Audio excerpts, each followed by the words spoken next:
अभी अभी जो है बजट पेश हुआ है। तो और बात अभी अभी मैंने देखा था, लेकिन मैं पूरा तो मैं नहीं देख पाया। तो मेरा फोकस तो केवल जो है स्वास्थ्य यानी कोविड-19 पर। तो उसमें जो है 35,000 करोड़ जो है का प्रावधान किया गया है। और सरकार की जो योजना होती है वो 5 साल को ध्यान में रखते हुए होती है। तो क्या सरकार ने ऐसा मान लिया है कि ये कोविड-19 जो है और जो वैक्सीनेशन चल रहा है, तो क्या मतलब 5 साल तक उसको घसीटा जाएगा या 5 साल तक चलेगा? ये तो बहुत लंबा टाइम हो जाएगा। अभी मुझे पक्का तो पता नहीं है कि वैक्सीनेशन जो है कितने लाख पर पहुंच गया है। कल तक देखा गया था 20-25 लाख पर पहुंचा होगा, और कम से कम जो है 15 दिन से अधिक का टाइम हो गया है। हर एक को 35 दिन के बाद में इस बात का पता चलेगा कि वो कोरोना के अटैक से वो बचने लायक हो जाएंगे कि नहीं हो जाएंगे, ये अभी स्पष्ट नहीं है। जैसा कि मैंने पिछले क्लिप में बताया है कि हमारे आयुर्वेद की तरफ तो ध्यान दिया ही नहीं गया है। एक योगाचार्य है, नाम नहीं लूंगा मैं उनका, और उन्होंने भी इसके बारे में प्रयास किया था, लेकिन उनका कारगर नहीं हुआ। भाई देखो, इम्यूनिटी बढ़ जाएगी, सब कुछ बढ़ जाएगा, लेकिन कोरोना तो उससे नहीं मरा। अब आयुर्वेद का आज जो है किसी ने अनुसंधान किया है या नहीं किया, अगर किया होता तो अब तक कोई भी सामने आ जाता। लेकिन मेरी जानकारी में, मैंने पिछली क्लिप में बताया था कि मैं जिज्ञासु हूं, पढ़ने लिखने का शौक था, किन्हीं कारणवश मैं आगे नहीं पढ़ पाया। तो पढ़ने में ही एक ऐसी पुस्तक जिसके पन्ने टूट रहे थे, मैं समझता हूँ वो कम से कम 150 साल पुरानी पुस्तक तो रही होगी, उसके अंदर मैंने जो है ये फार्मूला प्राप्त किया। जैसा कि पिछली क्लिप में ही मैं बता चुका हूँ, अब उसको दोहराने की आवश्यकता नहीं है। मैं स्वयं ही एक कोरोना पीड़ित आपके सामने ठीक होकर के बैठा हुआ हूँ, और मेरा एक मंझला पुत्र भी जो है इससे ठीक हो गया है। वैज्ञानिकों ने रिसर्च के द्वारा ये जानकारी हासिल कर ली है कि मनुष्य के जीवन में कभी भी कोरोना हो सकता है। ये आज 1 साल से जो कोरोना गाँव में आया है, तब तो इसका नाम जो है अस्तित्व में आया, वरना कोरोना नामक जो है ना रोगाणु है या विषाणु है, ये पहले से ही था।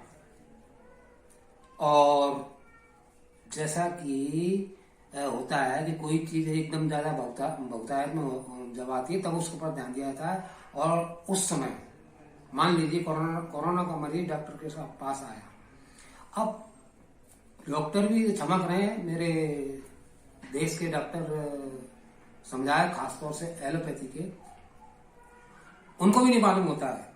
आयुर्वेद के कुछ ऐसे में आज भी उनको सामने लाके गिना सकता हूं कि वो पूछते हैं रोगियों से कि आपको क्या तकलीफ है। भाई डॉक्टर बताया तो जो है मरीज ये बोल देता है कि आप ही बताइए, भाई आप डॉक्टर हैं, मैं तो नहीं जानता, मुझे तो ये तकलीफ हो रही है। तो वो भी नहीं पहचान पाते और एक अंदाजे से दवा देते हैं।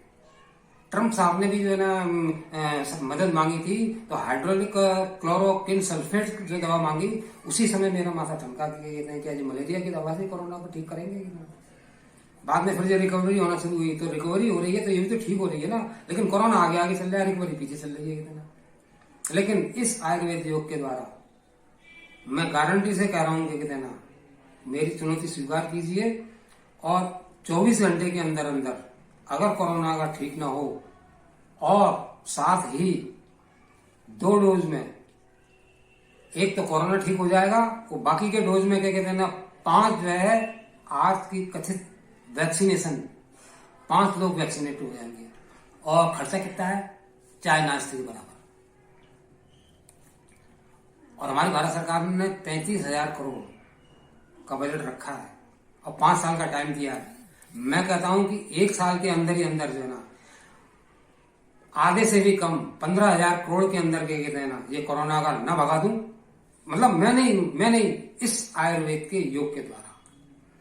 अभी मैंने एक टेलीविजन पर जो है ना एक डॉक्टर साहब देखे थे, तो उसमें यूनानी दवाओं में शरबत, हलवा, इसके द्वारा भी चिकित्सा की गई है। एक और है, नाम नहीं लूंगा मैं, बहुत अच्छा इलाज कर रहे हैं और बहुत सस्ता कर रहे हैं, 10-12 रुपए रोज में जटिल से जटिल रोगों का इलाज कर रहे हैं। तो देखो, एलोपैथी एक ऐसा वायरस है जो विदेश से आया है, और इसने जो है ना जितना देश का सत्यानाश किया है कितना किसी और दूसरी विधा में नहीं किया है कितना। क्षमा करें, मैं फांसी पर लटकने के लिए तैयार हूं, वरना मैं अपने आयुर्वेद को जो है इतना दीनहीन दशा में मैं नहीं देख सकता हूं। आयुर्वेद में भी अनुसंधान की आवश्यकता है और भी बीमारियां हो। ये तो एक कोरोना है कितना, और कोरोना इस समय हमारे लिए सबसे ऊपर है। तो भाई इसमें क्या कहते हैं, आयुर्वेद में अब तक किसी ने क्यों नहीं काम किया है? हमारे लिए देखो, मैं शब्दों का, मैं ऐसा नहीं है कि वो जो है ना टीवी चैनलों पर जो है ना नेता लोग जो है ना अमर्यादित भाषा का उपयोग कर रहे हैं। ये शर्म की बात है हमारे लिए कि एक विदेशी विधा जो है वो हम पर थोपी गई और हम थोप रहे हैं कितना। आज तक मेरे को बता दीजिए आप कितना डायबिटीज है वगैरह वगैरह, लीवर वगैरह, ये इसके इलाज का कोई सटीक इलाज जो है ना एलोपैथी में हो तो बता दो कि कोई मरीज बिल्कुल ठीक हो गया हो। 10-20 साल से आज 5 साल पहले अगर किसी को डायबिटीज हुआ और आज डायबिटीज उसका नामो निशान ना हो, कोई बता दे कोई मायका। मैं एलोपैथी की आलोचना नहीं कर रहा हूं, क्योंकि ये तुरंत आराम पहुंचा देता है और हमारे आयुर्वेद इलाज में थोड़ा टाइम लगता है। और एक बात, आयुर्वेद में हमारे एक बात है कि हम बीमार ही क्यों ना पड़े, मतलब बीमार ही क्यों पड़े, सॉरी। तो पश्चिमी जो खान पान हमारे भारतीयों ने जो अपना लिया है सनातन धर्म को पीछे करके, सबसे बड़ा कारण यही। डॉक्टर लोग तो कहते हैं खूब खाओ पियो, कुछ भी खाओ, और साइड इफेक्ट हो तो हम हमारी दवा लो, हम उसको ठीक कर देंगे। जबकि आयुर्वेद कहता है कि हम बीमारी क्यों पड़े। और वास्तव में देखा जाए तो गहराई से कि वो अटरम सटरम कुछ भी हो, हम जाने क्या क्या पेय पदार्थ पी रहे हैं, इतना फास्ट फूड खा रहे हैं, इतना और बीमार हो रहे हैं और एलोपैथी दवा कर रहे हैं। बातें तो और भी बहुत सी हैं, किंतु यहाँ मैं सिर्फ ये कहकर विराम देता हूं कि मैं जानता हूं कि इस विधा के पीछे अगर मान लो यदि ऐसा हो जाता है तो गुप्त विरोधी जो है, आगे मैं कुछ नहीं कह सकता हूं, आप स्वयं समझ